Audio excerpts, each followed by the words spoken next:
Jokowi membungkam Jenderal, SBY dijadikan lelucon. Beginilah langkah catur cerdik Jokowi membuat Demokrat penasaran dan juga panik. Nah, pertanyaannya, kenapa SBY selama ini tidak bisa melakukan apa yang telah dilakukan oleh Jokowi dalam hal merampas atau mengambil alih aset-aset negara yang selama ini dikuasai oleh keluarga cendana? Ya mungkin karena SBY ini tidak punya cukup nyali, ya kan? Memang si SBY ini kan dari kalangan militer, sedangkan Jokowi meski dari kalangan sipil. Tapi kalau soal nyali, saya rasa semua rakyat Indonesia juga tahu siapa yang lebih berani. Ya jujur saja, saya sangat salut dengan keberanian Jokowi untuk mengambil alih aset negara dari cengkraman keluarga cendana. Akui saja bahwa apa yang dilakukan Jokowi itu tidak pernah bisa dilakukan oleh SBY selama 10 tahun memimpin Indonesia. Jokowi berhasil mengidentifikasi masalah.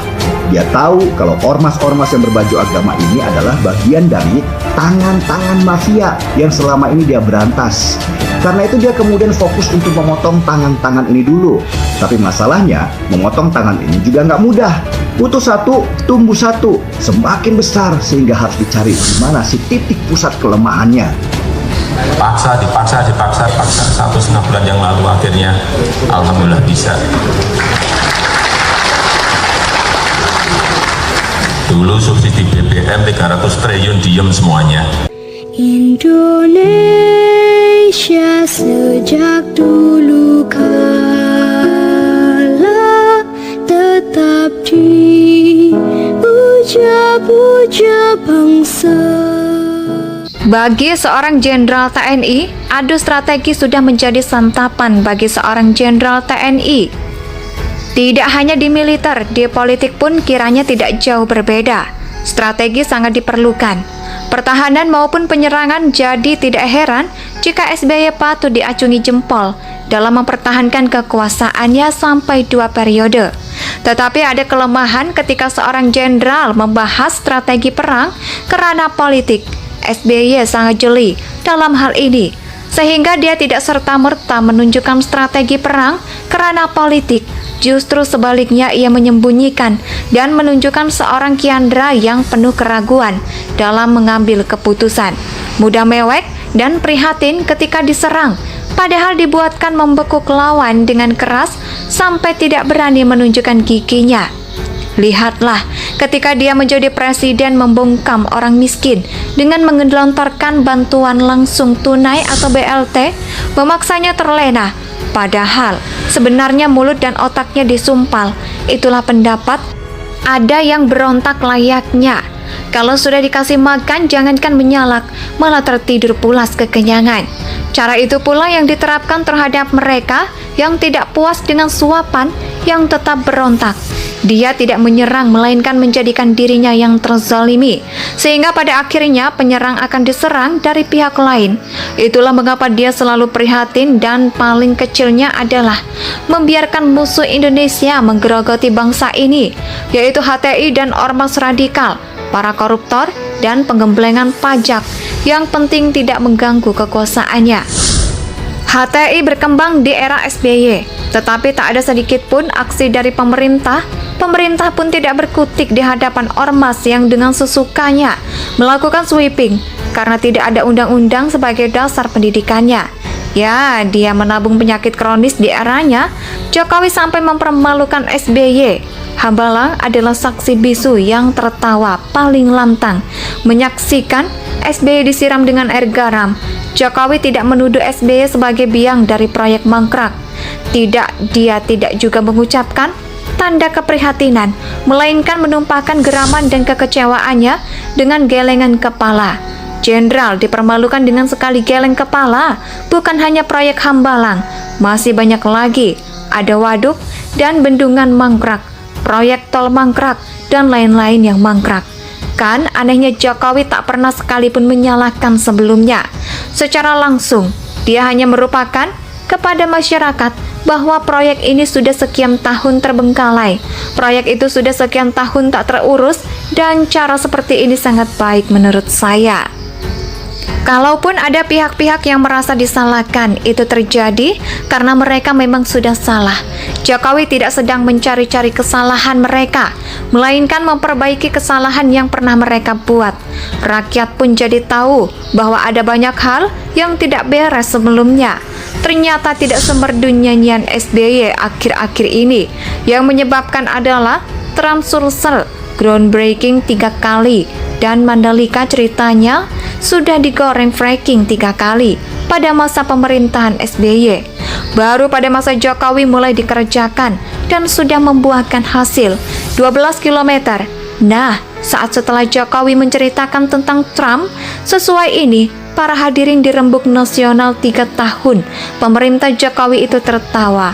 Padahal nggak ada yang lucu, malah memprihatinkan. Tetapi saya paham kenapa mereka tertawa, karena mereka sedang menikmati rasa malu SBY yang sempat gagal menghitung. Kemudian Mandalika yang sudah direncanakan sebagai destinasi wisata 29 tahun yang lalu. Demikian oleh SBY pada tahun 2011, baru selesai pada tahun 2017. Di era pemerintahan Jokowi, fokus pada angka 29 tahun, tak pernah membayangkan bahwa kenapa sejak diresmikan pembangunannya tidak selesai-selesai. Jokowi tidak menyalahkan SBY, melainkan Soeharto. Sindiran yang sangat menggelikan, bagai gayung bersambut. Jokowi tanggapi SBY lewat Twitter. Akhirnya publik tahu bahwa Mandalika bukanlah kegagalan Soeharto, melainkan kegagalan SBY. SBY kembali dipermalukan, dan kali ini terpaksa mempermalukan diri sendiri. Bagi seorang jenderal TNI, adu strategi sudah menjadi santapan bagi seorang jenderal TNI. Tidak hanya di militer, di politik pun kiranya tidak jauh berbeda. Strategi sangat diperlukan.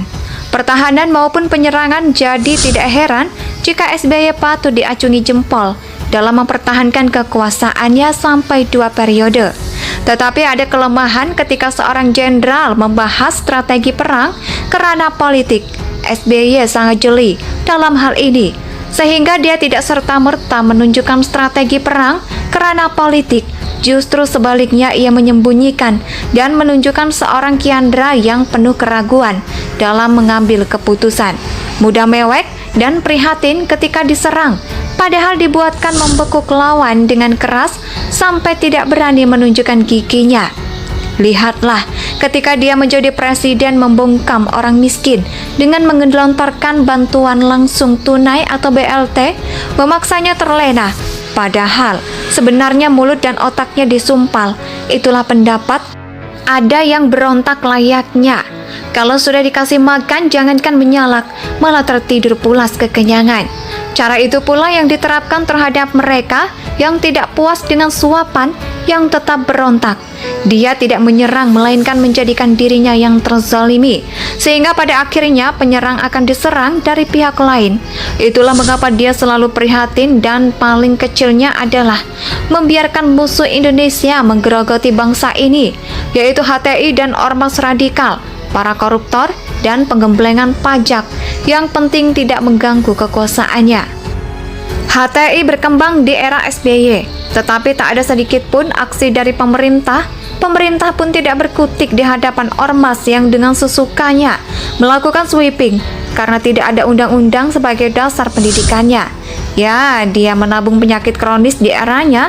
Jokowi sampai mempermalukan SBY. Hambalang adalah saksi bisu yang tertawa paling lantang menyaksikan SBY disiram dengan air garam. Jokowi tidak menuduh SBY sebagai biang dari proyek mangkrak. Dia tidak juga mengucapkan tanda keprihatinan, melainkan menumpahkan geraman dan kekecewaannya dengan gelengan kepala. Jenderal dipermalukan dengan sekali geleng kepala. Bukan hanya proyek Hambalang, masih banyak lagi. Ada waduk dan bendungan mangkrak, proyek tol mangkrak, dan lain-lain yang mangkrak. Kan anehnya Jokowi tak pernah sekalipun menyalahkan sebelumnya. Secara langsung, dia hanya merupakan kepada masyarakat bahwa proyek ini sudah sekian tahun terbengkalai. Proyek itu sudah sekian tahun tak terurus, dan cara seperti ini sangat baik menurut saya. Kalaupun ada pihak-pihak yang merasa disalahkan, Indonesia tanah air beta.